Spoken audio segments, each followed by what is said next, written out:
ठीक है, देखते हैं बायोलॉजिकल क्लासिफिकेशन। तो यहाँ पे सबसे इम्पोर्टेंट क्वेश्चन पहला ये है कि सबसे पहले अटेम्प्ट कौन किया गया, किसके द्वारा साइंटिफिक अटेम्प्ट हुआ, तो एरिस्टोटल का नाम याद रखेंगे। क्या उन्होंने बेसिस यूज किए गए, तो सिंपल मॉर्फोलॉजिकल कैरेक्टर, जिसकी वजह से उन्होंने प्लांट को ट्री, श्रब्स, हर्ब्स में क्लासीफाई किया। साथ ही इन्होंने एनिमल को डिवाइड किया 2 ग्रुप में, जिसके पास रेड ब्लड था और जिसके पास रेड ब्लड नहीं था।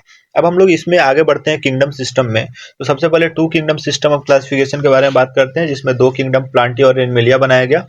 इस सिस्टम के बहुत सारे डिमेरिट थे बच्चों। यूकैरियोट प्रोकैरियोट के बीच में कोई डिस्टिंक्शन नहीं था, यूनिसेलुलर मल्टीसेलुलर में कुछ नहीं था, फोटोसिंथेटिक नॉन फोटोसिंथेटिक को साथ में रख दिया गया था। तो ये सारे प्रॉब्लम थे, जिसकी वजह से पता चला कि भाई और भी ज्यादा हमें स्टडी करना होगा, और इसमें ग्रॉस मॉर्फोलॉजी के अलावा जरूरत पड़ा कि अदर फीचर जैसे cell structure, nature of wall, mode of nutrition, ये सारी चीजें देखी जाए। ओके, तो क्लासिफिकेशन सिस्टम चेंज होते गया। ये सब हिस्ट्री पॉइंट दिया गया है, जहां पे आपको 3 किंगडम के बारे में भी थोड़ा हिंट दिया गया होगा, 4 किंगडम भी पढ़ाया गया होगा। तो ये सारी चीजें इवॉल्व होते होते हम लोग आते हैं सबसे इंपॉर्टेंट क्लासिफिकेशन सिस्टम, जो कि हमारे सिलेबस में है, जिसको कि हमें अच्छे से जानना है, जहां से क्वेश्चन पूछा जाएगा वो है आरएच विटेकर। यहाँ पे जो क्वेश्चन आपसे बनेगा वो है बेसिस। तो बेसिस अभी याद कर सकते हैं बच्चों, रीसीपीएमटी से याद रख सकते हैं।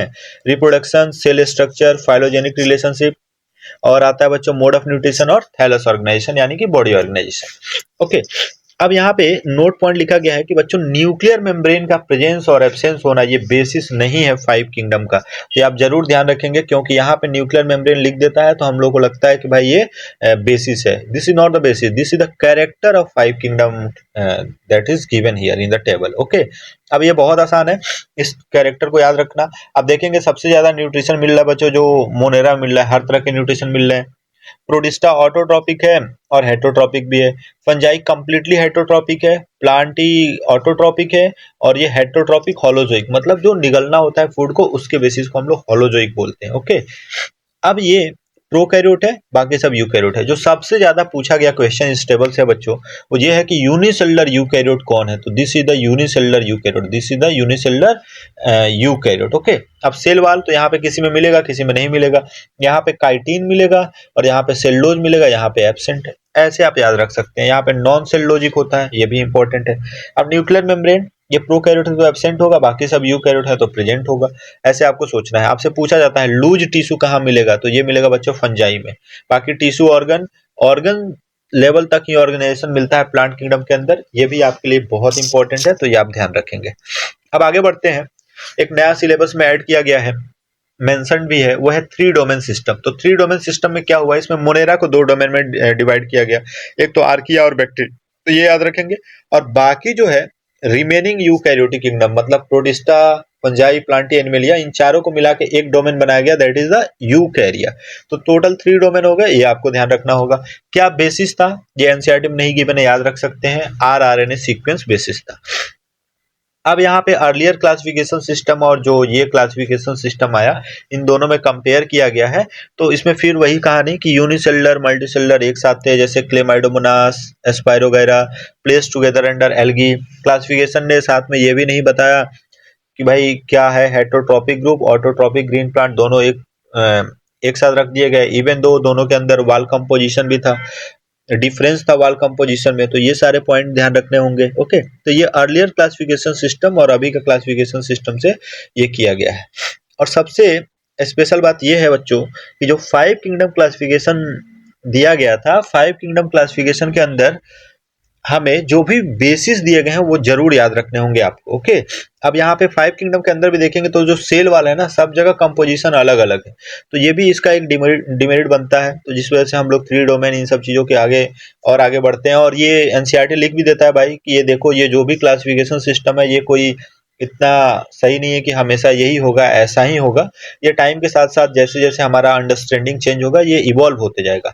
लेकिन क्वेश्चन क्या आएगा बच्चों, इस पे फोकस करते हैं। ये वाला क्वेश्चन आएगा बच्चों, वो जो है किंगडम प्रोटिस्टा ने brought together Chlamydomonas and chlorella earlier placed in algae within plant and both having cell wall, and paramecium and amoeba which are earlier placed in the animal kingdom which lacked cell wall। आपको कुछ नहीं सोचना है, question exam में जैसे पूछा जाएगा वैसे सोचना है। अगर मान लीजिए आपसे पूछा जाए किसी यूनिसेलुलर यूकैरियोट के बारे में कि पहले ये यहाँ था लेकिन 5 किंगडम आने के बाद ये कहाँ जाएगा, तो आपको सोचना है यूनिसेलुलर यूकैरियोट में कौन आते हैं, उसके अकॉर्डिंग आपको आंसर करना है बच्चों। ओके, तो ये इंपॉर्टेंट था।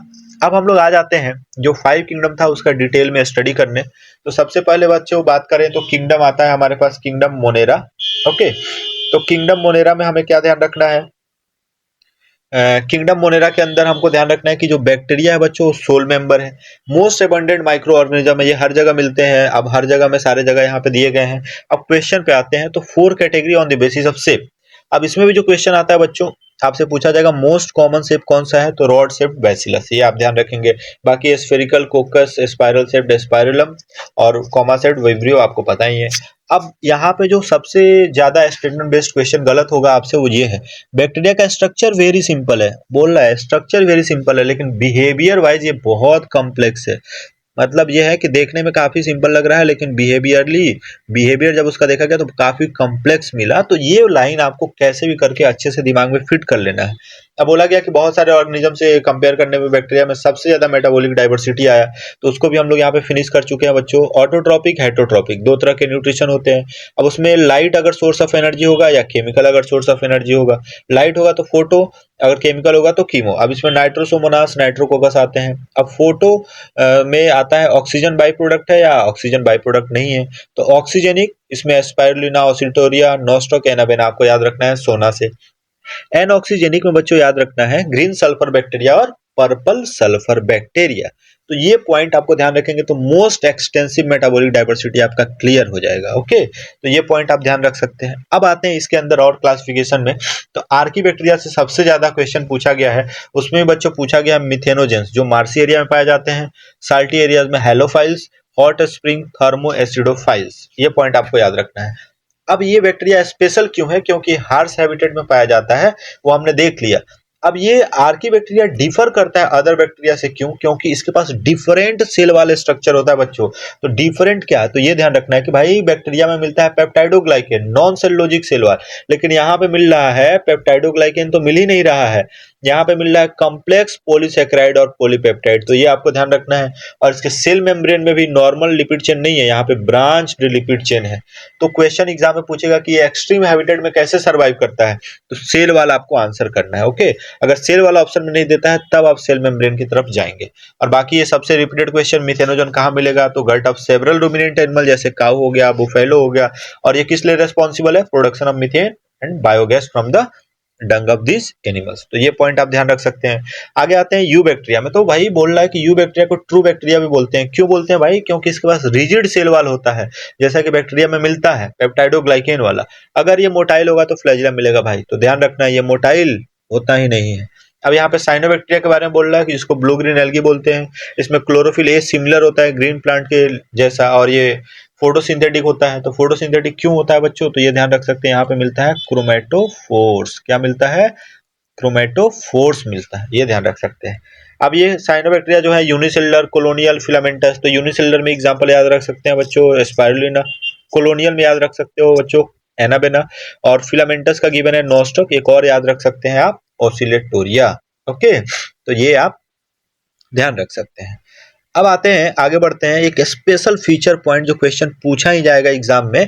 कुछ ऑर्गेनिज्म ऐसे हैं जो फिक्स करते हैं एटमॉस्फेरिक नाइट्रोजन को स्पेशलाइज सेल में, उसको बोलते हैं बच्चों हेटेरोसिस्ट। ये पूछा जाएगा आपसे। बाकी कीमोसिंथेटिक, ऑटोट्रॉपिक बैक्टीरिया हमने डिस्कस कर लिया। फिर भी आप देख लें ये ऑक्सीडाइज करते हैं किसको? इनऑर्गेनिक सब्सटेंस जैसे नाइट्रेट, नाइट्राइट्स, अमोनिया, और यूज करते हैं रिलीज एनर्जी को एटीपी प्रोडक्शन के लिए। और ये काफी इंपॉर्टेंट रोल प्ले करते हैं किसमें? तो ये काफी इंपॉर्टेंट रोल प्ले करते हैं recycling of nutrients like nitrogen, phosphorus, iron, sulphur, ये सारी चीजें। और बाकी हेटेरोट्रॉपिक बैक्टीरिया के बारे में बात कर लें तो जितना भी हमने पढ़ाई किया बच्चों, इसमें हर तरह का न्यूट्रिशन मिलता है, लेकिन उसमें सबसे ज्यादा जो पाया जाता है बच्चों वो है हेटेरोट्रॉपिक बैक्टीरिया, जो सबसे ज्यादा एबंडेंट होते हैं। इनका काफी सिग्निफिकेंट इम्पैक्ट होता है ह्यूमन अफेयर्स पे, तो ये भी आप ध्यान रख सकते हैं जो भी एग्जांपल गिवन है। और ये पूछेगा कि क्या क्या डिफरेंट डिजीज है जो बैक्टीरिया से होता है, तो ये भी आप ध्यान रख सकते हैं। ओके, अब आते हैं एक स्पेशल फीचर, स्पेशल पॉइंट, वो है रिप्रोडक्शन इन बैक्टीरिया को लेकर। तो देखिए बच्चों, रिप्रोडक्शन बैक्टीरिया में एसेक्सुअल और जेनेटिक रिकॉम्बिनेशन से हो सकता है। सेक्सुअल रिप्रोडक्शन नहीं होगा, क्योंकि यहाँ पे गेमिट भी नहीं बनता है, जाइगोट भी नहीं बनता है। अब ये सेक्सुअल में दो कंडीशन है, अगर फेवरेबल कंडीशन होगा तो बाइनरी फ्यूजन होगा, अनफेवरेबल कंडीशन होगा तो एंडोस्पोर का फॉर्मेशन होगा, जो कि रेसिस्टेंट होता है और हेल्प करता है सरवाइव करने में एक्सट्रीम कंडीशन को। ओके, तो ये पॉइंट आपको ध्यान रखना होगा। अब जेनेटिक रिकॉम्बिनेशन में बात करें तो डीएनए ट्रांसफर, जिसमें कंजुगेशन, ट्रांसफॉर्मेशन, ट्रांसडक्शन, ये 3 चीजें आप ध्यान रख सकते हैं। ये आपको जेनेटिक्स में भी बताया गया है, तो ये पॉइंट आप क्लियर रखें। अब ये डिवाइडिंग बैक्टीरियम को दिखाया गया है, ये सेल वॉल है, फिर सेल मेम्ब्रेन है, और ये डीएनए ट्रांसफर दिखाया जा रहा है, primitive type of DNA transfer. Okay, they also reproduce by a sort of sexual reproduction, this is not sexual reproduction, ध्यान रखना है। इसमें डीएनए ट्रांसफर होता है एक बैक्टीरियम से अनदर। आते हैं आखिरी माइकोप्लाज्मा में, तो आपको ध्यान रखना है स्मॉलेस्ट है, सेल वॉल एब्सेंट है, इसलिए ये रेसिस्टेंट होता है एंटीबायोटिक को लेके, क्योंकि एंटीबायोटिक सेल वॉल के ऊपर ही वर्क करता है। ओके, और ये स्मॉलेस्ट लिविंग सेल है जो कि सरवाइव कर सकता है without oxygen, that can survive without oxygen.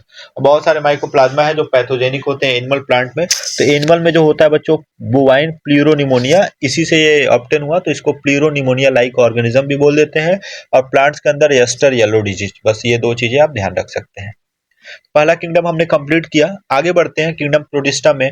यहाँ पे क्या क्या इंपॉर्टेंट है, सबसे पहले तो बाउंड्री वेल डिफाइंड नहीं है, ये लिंक शो करता है other plant, animal and fungi.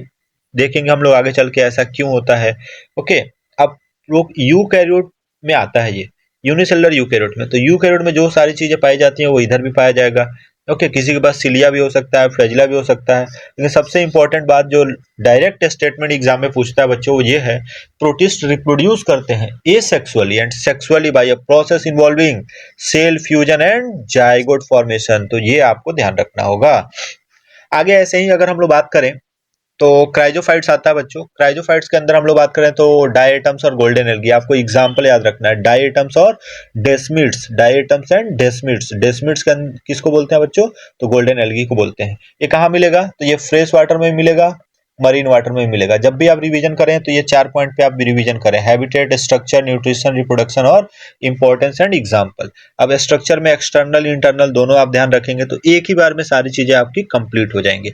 अब जैसे देखिए इंटरनल में आते हैं सेल वॉल, तो सेल वॉल बच्चों कैसा होता है, तो 2 थिन ओवरलैपिंग सेल बनाता है, किसकी तरह, सोप बॉक्स की तरह। अब ये जो वाल होता है बच्चों, ये इम्बेडेड होता है सिलिका, तो सेलुलोज के साथ साथ यहाँ पे मिल रहा है सिलिका, इसलिए वाल इनडिस्ट्रक्टिबल है, इसलिए डायटोमेसियस अर्थ का फॉर्मेशन होता है। और ग्रीटी होने की वजह से इस सॉइल को यूज किया जाता है पॉलिशिंग में, filtration of vial and syrup में। और सबसे इंपॉर्टेंट डायटम जो है बच्चों चीप प्रोड्यूसर है ओशियन के अंदर। अब बोला है कि भाई फ्लैजिला, फ्लैजिला एब्सेंट है, तभी तो ये फ्लोट कर रहा है पैसिवली इन वाटर करेंट, तो ये पॉइंट ध्यान रखना है।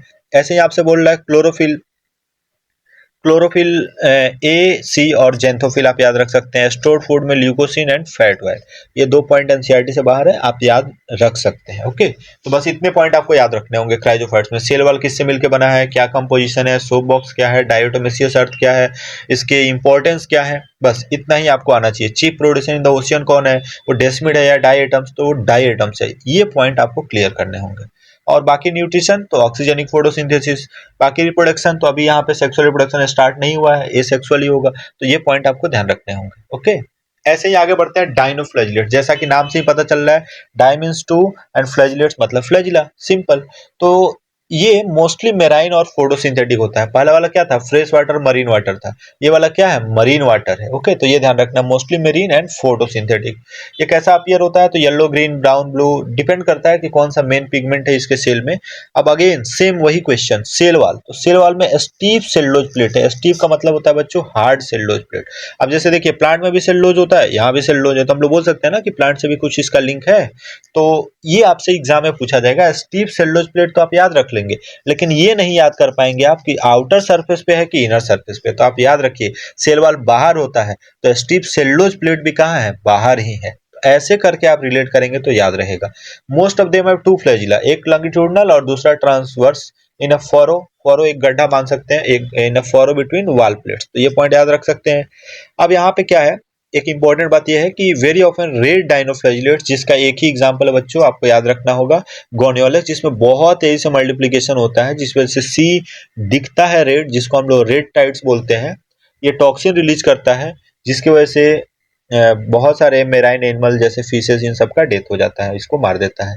अब इसके अलावा सेम वही चीज ए, सी, जेंथोफिल और स्टार्च, तो वहां पे ल्यूकोसिन फैट था, यहाँ पे स्टार्च है, तो स्टार्च प्लांट में भी होता है, तो आप देख सकते हैं ये लिंक बन रहा है। ऐसे ही आते हैं यूग्लिना, तो यूग्लिना में स्पेशल फीचर आपको फ्रेश वाटर, ओके। लेकिन फ्रेश वाटर में कौन सा है, स्टेगनेंट वाटर है। स्टेगनेंट वाटर मतलब जैसे पॉन्ड हो गया, इन सब के जो वाटर हो गए जो रुके हुए वाटर होते हैं। ओके। अब यहाँ पे स्पेशल बात यह है कि आप देखो बच्चों, सेल वाल नहीं है यहाँ पे। यहाँ पे सेल वाल की जगह प्रोटीन रिच लेयर है, जिसको बोलते हैं हम लोग क्या, जिसको बोलते हैं हम लोग पेलिकल। क्या बोलते हैं, पेलिकल। जिससे कि बॉडी क्या हो जाती है, फ्लेक्सिबल। इसमें दो फ्लैजिला, एक शॉर्ट एक लॉन्ग, जिसको हम लोग शॉर्ट वाले को नॉन फंक्शनल, लॉन्ग वाले को फंक्शनल, ऐसे आपको ध्यान रखना है। ये फोटोसिंथेटिक होता है प्रेजेंस ऑफ सनलाइट में, लेकिन जब इसको सनलाइट नहीं मिलता है तो हेट्रोट्रॉप हो जाता है। लेकिन किसके ऊपर प्रीडेट करेगा, तो हमेशा अपने छोटे ऑर्गेनिज्म पे प्रीडेट करेगा। ओके। बड़े वाले को मार के नहीं खा पाएगा, छोटे वाले को मार के खाएगा। तो ये पॉइंट आपको ध्यान रखना है। और जो सबसे स्पेशल बात, जो पिगमेंट है यूग्लिनाइड्स की, ये आइडेंटिकल है those present in the higher plant, जैसे क्लोरोफिल ए, बी और जेंथोफिल। तो ये स्पेशल बात। और stored food, paramylum and fat, कभी कभी ये पूछ लेता है बच्चों। तो ये है आई स्पॉट और ये है बच्चों रिजर्वायर। ये देखेंगे तो फ्लैजिला इमर्ज हो रहा है कहाँ से, तो बेस ऑफ द रिजर्वायर से। Short one, this is the long one. तो ये आपको ध्यान रखना होगा। Example Euglena. ऐसे ही स्लाइम मोड्स में आते हैं, तो ये सेप्रोफिटिक प्रोटिस्ट है। अभी आप देख पा रहे होंगे स्टार्टिंग के तीन जो है उसमें न्यूट्रिशन अगर आप देखेंगे तो पहला ऑक्सीजनिक फोटोसिंथेसिस, दूसरा भी ऑक्सीजनिक फोटोसिंथेसिस, तीसरा फोटोसिंथेटिक एंड नॉन फोटोसिंथेटिक दोनों है, मतलब ऑटो और हेट्रो दोनों है। इसलिए मिक्सोट्रॉपिक बोलते हैं, जो कि एम्स 2006 में एक बार पूछा जा चुका है। स्लाइम मोड्स में आपको कुछ नहीं करना है भाई, दो ही कंडीशन याद रखना है। एक तो बच्चों फेवरेबल कंडीशन, एक अनफेवरेबल कंडीशन, ये कंप्लीट हो जाएगा।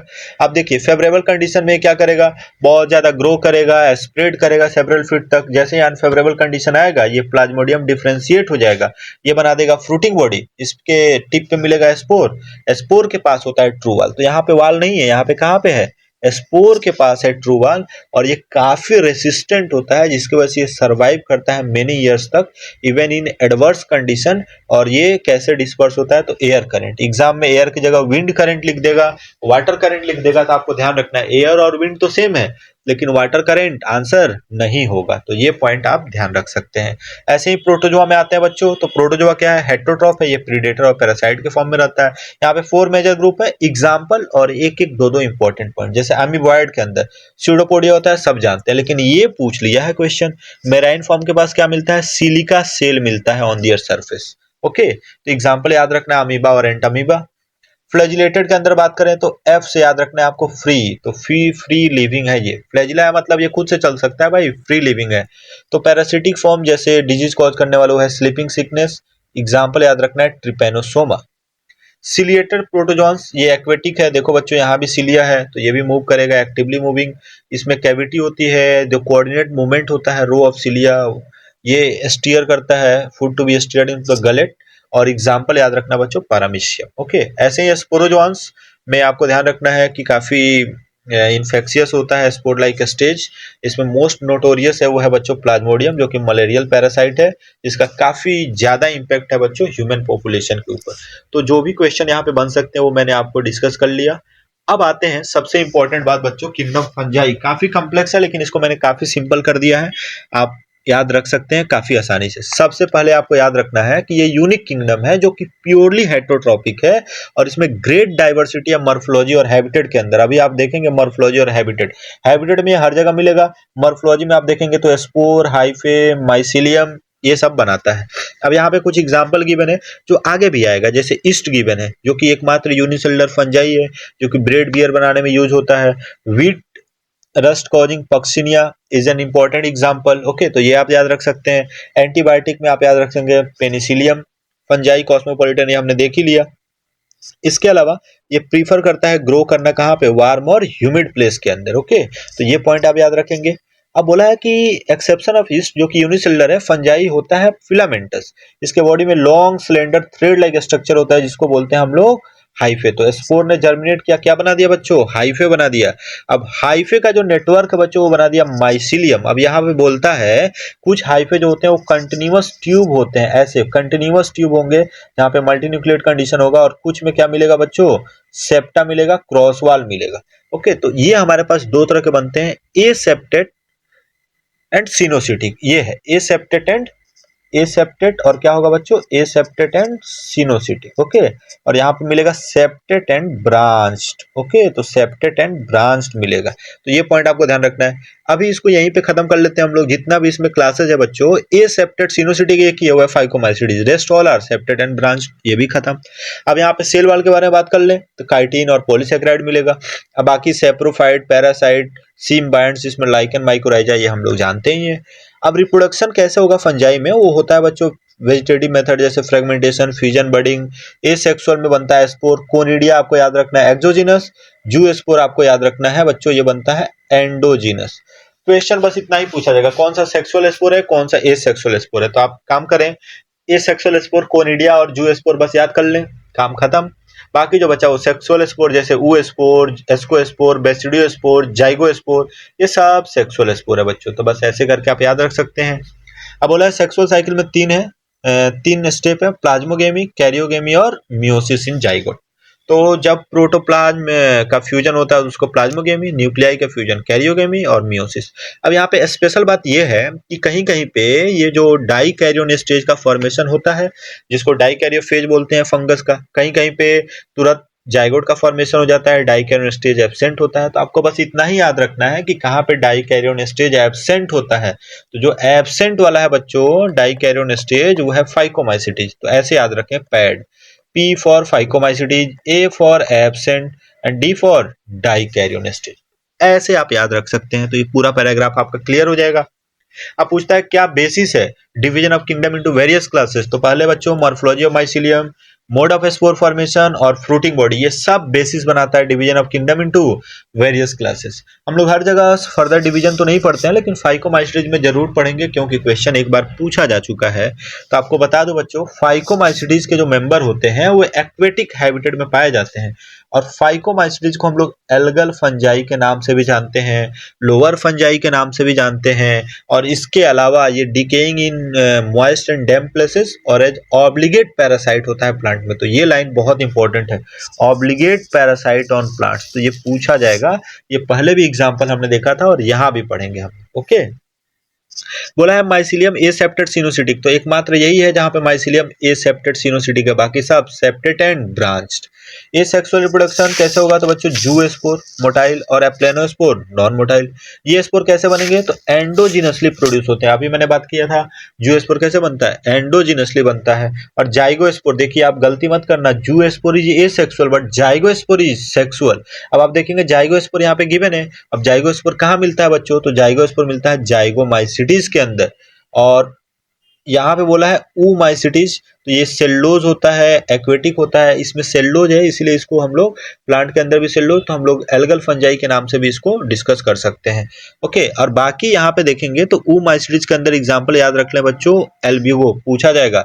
और जाइगोमाइसिटीज में क्या है, काइटिन है, टेरेस्ट्रियल है, और इसमें राइजोपस और म्यूकर मिलते हैं। बस इतना ही आपको एक्स्ट्रा याद करना है। एल्ब्यूगो के अंदर क्या याद रखेंगे, पैरासिटिक फंजाई ऑन मस्टर्ड, जो व्हाइट रस्ट कॉजिंग होता है, व्हाइट स्पॉट होता है, उसी को हम लोग बोलते हैं ऑन मस्टर्ड के ऊपर। तो वो कौन कॉज करता है, तो वो कॉज करता है बच्चों एल्ब्यूगो। ओके, ये पॉइंट आप याद रखें। यहाँ पे डायग्राम की बने म्यूकर का, एस्परजिलस का, तो जो एग्जाम में पूछा जाएगा बच्चों एस्परजिलस ही पूछा जाएगा, इस बात की पूरी गारंटी है। अगर जब भी यहाँ से क्वेश्चन आएगा तो एस्परजिलस का ही पूछा जाएगा। तो आप ध्यान रखें एस्परजिलस किसके अंदर है, तो ये पॉइंट आपको ध्यान रखना है। तो एस्परजिलस वाला आपसे पूछा जाता है। तो एस्परजिलस आप याद रखें, ये हम लोग किसके अंदर डिस्कस कर रहे हैं, तो ये हम लोग डिस्कस कर रहे हैं एस्कोमाइसिटीज के अंदर। तो नेक्स्ट हम लोग आते हैं बच्चों फंजाई के अंदर, वो है एस्कोमाइसिटीज। इसमें आप ध्यान रख लें सैक लाइक फंजाई, कोनिडिया मिलता है, और सैक लाइक फंजाई है ये। ऐसे ही इसको सैक फंजाई बोलते हैं। ये होता है बच्चों रेयरली यूनिसेलुलर होता है, तो एक ईस्ट है एक्सेप्शन, ये आप याद रख सकते हैं। बाकी सेप्रोफिटिक, डिकम्पोजर, पैरासिटिक, कॉप्रोफिलस, डंग पे ग्रो करने वाले, तो ये स्पेशल फीचर इसका है। माइसिलियम ब्रांच सेप्टेट, रटना ही नहीं है, एक ही बार हमने याद कर लिया, ये septate coenocytic, phycomycetes, rest all are branched and septate. अब आते हैं यहाँ पे क्वेश्चन पे जो पूछा जाएगा, ए सेक्सुअल स्पोर क्या है बच्चों, तो यहाँ पे कोनिडिया है। कैसे बनेगा, एक्सोजिनसली बनेगा, बस इतना ध्यान रखना है। किसके ऊपर बनेगा, तो स्पेशल माइसिलियम, जिसको हम लोग बोलते हैं कोनिडियो फोर्स। क्या बोलते हैं, कोनिडियो फोर्स। और सेक्सुअल स्पोर का नाम है बच्चों एस्कोस्पोर, जो कैसे बनता है एंडोजिनसली इन सैक लाइक एस्की। अब ये पूरा सेक्सुअल स्पोर मैं आपको एक लाइन से याद करा देता हूं, तो ये है बच्चों कि सारे के सारे सेक्सुअल स्पोर, याद रखना हमेशा काम आएगा, all sexual spores are produced endogenously. क्या बोला मैंने? All sexual spores are produced endogenously except, except आपको याद रखना है एक्सेप्ट बेसिडियोस्पोर। तो आप ये मत सोचना कि स्टेटमेंट ऐसे आएगा, आपसे एग्जाम में क्वेश्चन में एग्जाम्पल दिए जाएंगे, फिर पूछा जाएगा बताओ भाई किसमें सेक्सुअल स्पोर एक्सोजिनसली बनेगा, किसमें सेक्सुअल स्पोर एंडोजिनसली बनेगा। तो आपको जिसके भी एग्जाम्पल मिले बेसिडियोस्पोर को छोड़ के, उस सब में आपको क्या मिलेगा? उन सब में मिलेगा आपको एंडोजिनसली। और बाकी तो आप ड्यूट्रोमाइसिटीज में जानते ही हैं सेक्सुअल स्पोर बनेगा नहीं, क्योंकि सेक्सुअल रिप्रोडक्शन एब्सेंट है। तो ऐसे आपको सोचना है चीजों को। ओके, अब आते हैं कि ये जो एस्कोस्पोर है वो किस में बनेगा? एस्कोमाइसिटीज में। एंडो या एक्सो? एंडोजिनसली, ऐसे सोचना है। अब आ जाते हैं एग्जाम्पल पे और उससे रिलेटेड कुछ फंक्शन। एस्परजिलस है बच्चों, एस्परजिलोसिस डिजीज कॉज करता है, एफ्लाटॉक्सिन रिलीज करता है जो कि कार्सिनोजेनिक होता है, तो ये पॉइंट ध्यान रखना है। एस्परजिलस नाइजर साइट्रिक एसिड भी बनाता है, माइक्रोब्स इन ह्यूमन वेलफेयर में भी आप देखेंगे। क्लेविसेप्स एक एलएसडी है जो कि हेलोसिनोजेनिक होता है। तो बस इतने एग्जाम्पल आपको याद रखने हैं। तो कैसे याद रखेंगे आप एस्कोमाइसिडीज के एग्जाम्पल? तो ऐसे याद रखें आप, एक्नी से याद रख सकते हैं। फाइकोमाइसिडीज के एग्जाम्पल आप राम से याद कर सकते हैं, राइजोपस, एल्ब्यूगो और म्यूकर। तो एक्नी में क्लेविसेप्स, न्यूरोस्पोरा, ईस्ट और एस्परजिलस, ऐसे आप सोचेंगे तो याद हो जाएगा। और ये डायग्राम भी मैंने आपको बोला जब भी पूछेगा यही पूछेगा, तो आप याद रखें ये। आगे बढ़ते हैं बच्चों। तो यहाँ पे और भी एग्जाम्पल है जिसको आपको ध्यान रखना है। एक तो एंटीबायोटिक वाला पेनिसिलियम हमने देख ही लिया। न्यूरोस्पोरा के बारे में आप ध्यान रखें कि एक्सटेंसिवली यूज होता है बायोकेमिकल और जेनेटिक वर्क में। इसको ड्रोसोफिला प्लांट किंगडम के नाम से जानते हैं। काफी ज्यादा जेनेटिक्स में इसका वर्क है, वर्क रिलेटेड है। और many members like morels and truffles. Morels क्या बच्चों? एडिबल स्पीसीज मोरसेला का, ये एडिबल होता है और डेलिशियस होता है। तो आपको ना इसको मशरूम के साथ कंफ्यूज नहीं करना है, बेसिडियोमाइसिडीज में लेके मत चले जाना भाई। तो बहुत सारे मेंबर मोरेल्स, ट्रफल्स एडिबल है और डेलिशियस होते हैं। तो ये स्टेटमेंट पूछेगा किससे रिलेटेड है, तो आप क्या बताएंगे? एस्कोमाइसिडीज से। मैं सारी चीजों को बहुत अच्छे से बता रहा हूं, अगर आप इस लेक्चर को देख लेंगे तो यकीन मानिए आपका कोई भी प्रॉब्लम नहीं रहेगा। आपको सारी चीजें बिफोर नीट एग्जाम क्लियर हो जाएंगी और आपका कॉन्फिडेंस भी काफी बूस्ट होगा। ओके, तो देखते हैं बच्चों वाइसिडियोमाइसिडीज के अंदर। तो इसमें आता है मशरूम, ब्रैकेट फंजाई और पफ बॉल्स। ये कहाँ ग्रो करेंगे? तो सॉइल, लॉक्स और ट्री स्टम्प्स। सीधे आते हैं बच्चों जो इंपॉर्टेंट पॉइंट है उस पे। माइसिलियम हमने बार बार देख चुके हैं। Asexual spore generally not found, ये आपके लिए इंपॉर्टेंट है। एसेक्सुअल स्पोर नहीं मिलेगा, सेक्स ऑर्गन नहीं मिलेगा, ये पॉइंट आपको ध्यान रखना है। Asexual spore generally not found but vegetative reproduction by fragmentation is common. Sex organ are absent, but plasmogamy is brought out by fusion of two vegetative or somatic cells of different strains or genotype। अब यहाँ पे बनता है बच्चों basidiospore. Okay, कहाँ produce होता है? तो एक्सोजिनसली। यही मैं आपको बता रहा था, यही आपके लिए इंपॉर्टेंट है। और कुछ एग्जाम्पल इसके लिए इंपॉर्टेंट है बच्चों, ये है कि एगेरिकस बिस्पोरस एडिबल मशरूम है और एमेनिटा मस्करिया ये पॉइजनस मशरूम है। इसके अलावा आप याद रख सकते हैं ऐसे बापू एमारेस। क्या याद रखेंगे? बापू एमारेस। तो देखिए कैसे, Agaricus is mushroom fungi, Puccinia is rust fungi, Ustilago is smut fungi. अगर ऐसे नहीं याद हो सकता है तो अस से भी याद रखें। Okay, us, US, U for Ustilago, S for smut. Okay, US PRAM, ऐसे करके आप याद कर लें। ओके, तो इतना ही आपको ध्यान रखना है, यही सारे एग्जाम्पल आपसे पूछे जाएंगे। ओके, तो ब्लैक रस्ट ऑफ व्हीट कौन कॉज करता है? तो यह है पक्सिनिया। तो व्हीट रस्ट कॉजिंग पक्सिनिया जो स्टार्टिंग में गिवन था वो आपने जान लिया।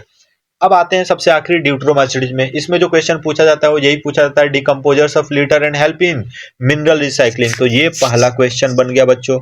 दूसरा यहाँ पे जो आपके लिए इंपॉर्टेंट है कि भाई asexual vegetative stage has been given one name, तो ये यहाँ से मूव करके कहीं और चला जाएगा। तो सीधे आते हैं हम लोग यहाँ पे सेक्सुअल रिप्रोडक्शन नहीं होता है, तो ये पॉइंट हमको क्लियर है। अब बोला है कि ड्यूट्रोमाइसिडीज रिप्रोड्यूस करता है only by A sexual spore, जिसका नाम है बच्चों कोनिडिया। अब कोनिडिया कहाँ मिलता है? एस्कोमाइसिडीज में। अगर इसमें सेक्सुअल रिप्रोडक्शन और सेक्सुअल स्टेज डेवलप हो गया, डिस्कवर हो गया, तो ये कहाँ चला जाएगा? कोनिडिया कहाँ मिल रहा है? एस्कोमाइसिडीज में। तो ये मूव कर जाएगा एस्कोमाइसिडीज में। ओके, तो इतने पॉइंट आपको आने चाहिए थे। अब एग्जाम्पल में, तो एग्जाम्पल याद रखना है आपको कैट से। कैसे याद रखेंगे? Cat, C for Colletotrichum, okay, red rot of sugar cane, A for Alternaria, A for पहले आता है तो याद रखना है early blight of potato, and T for Trichoderma जो कि रिंगवर्म डिजीज कॉज करता है। तो इस तरह से हमने फंजाई कंप्लीट कर लिया। अब कैसे रिवाइज करना है आपको कि भाई कितने सेक्सुअल स्पोर है, कितने एसेक्सुअल स्पोर है, कौन एक्सोजिनसली प्रोड्यूस होता है, कौन इंडोजिनसली प्रोड्यूस होता है, कहाँ पे माइसिलियम ब्रांच्ड और सेप्टेट है, कहाँ पे माइसिलियम एसेप्टेट एंड सिनोसिटिक है, सेक्सुअल रिप्रोडक्शन में कौन से 3 स्टेप हैं, फंजाई के क्लासेस किए गए हैं, किस बेसिस पे किए गए हैं, ये सारे पॉइंट आपको सोचने हैं। अल्टरनेरिया किसका एग्जांपल, कोलेटोट्राइकम किसका एग्जांपल, आप खुद ही सोचें, एस्परजिलस किसका एग्जांपल, सारे एग्जांपल को एक साथ क्लब करके आप सोचें, उसको अलग अलग आइडेंटिफाई करें, उसमें अलग अलग स्पोर के बारे में पता करें, बैठ के आप सोचें कि ऊ स्पोर क्या है, जाइगो स्पोर क्या है, बेसिडियो स्पोर क्या है, बेसिडियो कार्प कहाँ मिलेगा, कोनिडियो फोर कहाँ मिलेगा, कोनिडिया कहाँ मिलेगा, एक्सो बनता है या एंडो बनता है, ये सारी चीज आप सोचेंगे तो ये चैप्टर, ये फंजाई आपको कभी भी परेशान नहीं करेगा। तो होप ये आपको क्लियर हुआ होगा। यहाँ पे किंगडम प्लांटी आपको डिटेल पढ़ना ही है। अभी के लिए बस इतना जाने कि भाई इंसेक्टिवोरस प्लांट के एग्जाम्पल याद कर लें, पैरासाइट के एग्जाम्पल याद कर लें, okay, this much is enough. और बाकी अल्टरनेशन ऑफ जनरेशन ये सारी चीजें हमें पढ़नी नहीं है। एनिमेलिया आप एनिमल किंगडम में पढ़ेंगे ही। अब आते हैं इस चैप्टर का सबसे लास्ट पार्ट बच्चों, है वायरसेस, वायराइड्स, प्रांस और लाइकेन। वायरस के बारे में आपको ध्यान रखना है कि ये ट्रूली लिविंग नहीं है, ये ऑब्लिगेट पैरासाइट है होस्ट सेल पे, ये इंट्रा सेलुलर पैरासाइट है, विद इन द सेल जाके ये एक्टिव करता है खुद को।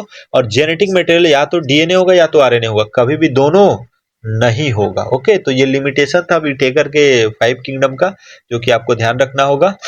और सबसे आगे बढ़ते हैं बच्चों, ये टीएमबी दिखाया गया है, हेलिकल स्ट्रक्चर, और ये कॉम्प्लेक्स ज्योमेट्री जो आपको दिख रही है, तो ये डायग्राम आपसे बहुत बार पूछा जा चुका है। तो head, this is the collar, this is the seat and this is the tail fiber, ये 4 लेबलिंग आपको आना चाहिए। यहाँ पे आरएनए आपको पता होना चाहिए।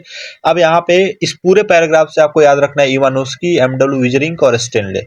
स्टेनले के बारे में पूछा जाता है तो इन्होंने क्रिस्टलाइज किया और बताया कि क्रिस्टल जो है वो लार्जली प्रोटीन से मिलकर बना होता है। ओके, और फिर ऐसे ही बात करें तो किसने बोला, ये आपको डायरेक्ट सोचना है, किसने बोला कि भाई ये जो वायरसेस होते हैं स्मॉलर होते हैं बैक्टीरिया से और ये पास हो सकते हैं बैक्टीरिया प्रूफ फिल्टर से, तो ये आता है बच्चों इवानोस्की का नाम, डीजे इवानोस्की। ओके, तो ये पॉइंट आपको ध्यान रखना है जो कि इन्होंने बताया था। ऐसे ही आपसे पूछेगा किसने बोला था कंटेजियम वाइबम फ्लूइडम, तो ये ना आ जाता है क्रेडिट बच्चों एमडब्ल्यू विजरिंग को। तो इन्होंने बोला कि भाई extract of infected plant or tobacco could cause infection in healthy plant and named a new pathogen called virus, and fluid को इन्होंने बोला कि भाई जो वायरल फ्लूइड है वो क्या है, कंटेजियम वाइवम फ्लूइड है, मतलब इन्फेक्शियस लिविंग फ्लूइड है। डायरेक्ट स्टेटमेंट आपसे पूछे जाएंगे और किसने बताया ये पूछा जाएगा। ओके, अब इसमें पता चल गया वायरस में प्रोटीन है। प्रोटीन किससे मिलकर बना, कैप्सिड से, कैप्सोमियर जो उसकी बनाने वाले हैं, कैप्सोमियर की यूनिट है कैप्सिड, ये बनाया। अब बोला वायरस के पास जेनेटिक मटेरियल भी होता है। ओके, अब जेनेटिक मटेरियल क्या होगा, आइदर आरएनए और डीएनए, किसी भी वायरस के पास दोनों डीएनए आरएनए नहीं मिलेंगे। अब वायरस एक न्यूक्लियो प्रोटीन है। ओके, प्रोटीन और न्यूक्लिक एसिड तो न्यूक्लियो प्रोटीन है, और जेनेटिक मटेरियल होता है इन्फेक्शियस। अब यहाँ पे एक बहुत इंपॉर्टेंट लाइन है बच्चों, ये है कि जनरली, बहुत ध्यान से सुनिएगा, जनरली जो वायरसेस है वो इन्फेक्ट करता है प्लांट को, उसके पास सिंगल स्ट्रैंडेड आरएनए होता है। इसको रटना नहीं, आप यहाँ देखें टीएमबी जो दिख रहा है ना, उसके पास सिंगल स्ट्रैंडेड आरएनए है बच्चों, तो ये ध्यान रखेंगे। और जो एनिमल को इन्फेक्ट करेगा उसके पास आइदर सिंगल और डबल स्ट्रैंडेड आरएनए होगा, ध्यान से सुनना है, आइदर सिंगल और डबल स्ट्रैंडेड आरएनए होगा और डबल स्ट्रैंडेड डीएनए होगा। सिंगल स्ट्रैंडेड डीएनए होता ही नहीं है जनरली, तो ये आपको सोचना है। डीएनए हमने क्या पढ़ा, डबल स्टैंडर्ड शुरू से ही, तो एनिमल में डबल स्टैंडर्ड ही डीएनए होगा।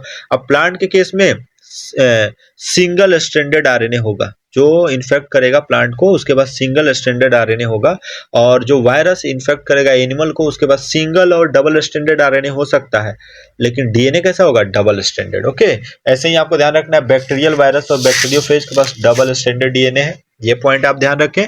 और प्रोटीन कोड जो कैप्सिड था जिसके बारे में हम लोग बात कर रहे थे, वो छोटे छोटे सब यूनिट कैप्सोमियर से मिलकर बना होता है, जो न्यूक्लिक एसिड को प्रिवेंट करता है, प्रोटेक्ट करता है। और कैप्सोमियर का अरेंजमेंट हमने देख ही लिया। और ये जो डिजीज दिए गए हैं ये आपसे पूछा जाएगा, कौन सी डिजीज प्लांट से रिलेटेड है, कौन सा डिजीज एनिमल से रिलेटेड है। ओके, आगे बढ़ते हैं वायरॉइड्स के बारे में। तो टियो डायनर ने डिस्कवर किया न्यू इन्फेक्शियस एजेंट जो कि स्मॉलर था, किससे, वायरस से, और क्या डिजीज कॉज कर रहा था, पोटैटो स्पिंडल ट्यूबर डिजीज। कभी कभी पीएसटीडी देके उसका फुल फॉर्म भी पूछे जा सकते हैं। अब इसमें जो सबसे इंपॉर्टेंट बात यह है बच्चों कि ये मिलता है क्या, यहाँ पे फ्री आरएनए मिलता है, इसमें प्रोटीन कोड नहीं होता है जो वायरसेस में मिलता है, इसीलिए डिवाइड ऑफ प्रोटीन कोड, ऐसे याद रखना है, डिवाइड, एब्सेंट की जगह डिवाइड लिख देता है, divide of protein code, that's why we are calling it as the viroid. और जो वायरॉइड का आरएनए है वो लो मोलिकुलर वेट का होता है। इतने ही स्टेटमेंट यहाँ से आएंगे। ऐसे ही प्लांट्स के अंदर आपको एक ही पॉइंट याद रखना बच्चों, न्यूरोलॉजिकल डिजीज कॉज करता है और इसमें एबनॉर्मली फोल्डेड प्रोटीन होती है और इसका साइज जो है वो सिमिलर होता है वायरस से। ओके, अब ये जो डिजीज है उसमें बोवाइन स्पॉन्जिफॉर्म इंसेफेलोपैथी और जिसको मैड काउ डिजीज बोलते हैं कैटल के अंदर, इसका एनालोगस वेरिएंट है ह्यूमन के अंदर, वो है बच्चों क्रैब जैकब डिजीज। तो ये पॉइंट आप याद रखेंगे। अब इन तीनों को यहाँ पे कंपेयर कर दिया गया है, जहां से क्वेश्चन जरूर आएंगे वो ये है न्यूक्लिक एसिड। तो न्यूक्लिक एसिड यहाँ पे डीएनए और आरएनए हो सकता है, या तो डीएनए या तो आरएनए। वायरवाइड के बारे में बात करें तो सिंगल स्ट्रैंडेड आरएनए, प्रायन के अंदर न्यूक्लिक एसिड है ही नहीं, तो ऐसे आपको सोचना है। कैप्सिड के बारे में बात करें तो वायरस में है कैप्सिड, बाकी दोनों में कैप्सिड एब्सेंट है। प्रोटीन के बारे में बात करें तो इसमें भी प्रोटीन है, वायरवाइड में प्रोटीन नहीं है, जैसा कि हमने देखा it lack the protein code. तो वायरवाइड में प्रोटीन तो नहीं है, लेकिन प्रायन के अंदर प्रोटीन है, लेकिन स्पेशल क्या है, एबनॉर्मली फोल्डेड प्रोटीन है। तो ये आप ध्यान रखेंगे। अब वायरस के अंदर होस्ट बैक्टीरिया में भी डिजीज कॉज करता है, प्लांट में भी, एनिमल में भी। वायरवाइड प्लांट के अंदर PSTD, potato spindle tuber disease plant के अंदर, और ये प्रायन जो होता है वो ह्यूमन और कैटल यानी कि ये मैमल्स के अंदर डिजीज कॉज करता है। तो ये आपको पूरा कंपैरिजन क्लियर कर देगा सारी चीजें। ऐसे ही आते हैं लाइकेंस में। तो लाइकेंस बच्चों किसका एसोसिएशन है, एल्गी और फंजाई का। एल्गल कंपोनेंट फोटोसिंथेटिक होता है, तो याद रखना है फाइकोबाइंड बोलते हैं। फंगल कंपोनेंट नॉन फोटोसिंथेटिक माइकोबाइंड बोलते हैं। तो एल्गी खाना बनाएगा, ओके, और फंजाई जो होगा वो शेल्टर देगा, मिनरल न्यूट्रिएंट्स को एब्जॉर्ब करेगा अपने पार्टनर के लिए। इनका एसोसिएशन इतना क्लोज होता है कि दो डिफरेंट ऑर्गेनिज्म को आप देख ही नहीं पाएंगे कहीं पे, अगर दिख भी जाए तो। और लाइकेंस जो है बच्चों वो केवल वहीं ग्रो करता है जहां पे पॉल्यूशन कम होता है, तो इसलिए ये वेरी गुड पॉल्यूशन इंडिकेटर है। अगर पॉल्यूशन ज्यादा है तो लाइकेन वहां पे ग्रो नहीं करेगा। पॉल्यूशन इंडिकेटर में भी कौन सा, तो एयर, उसमें भी कौन सा, तो SO2। तो ये था बायोलॉजिकल क्लासिफिकेशन।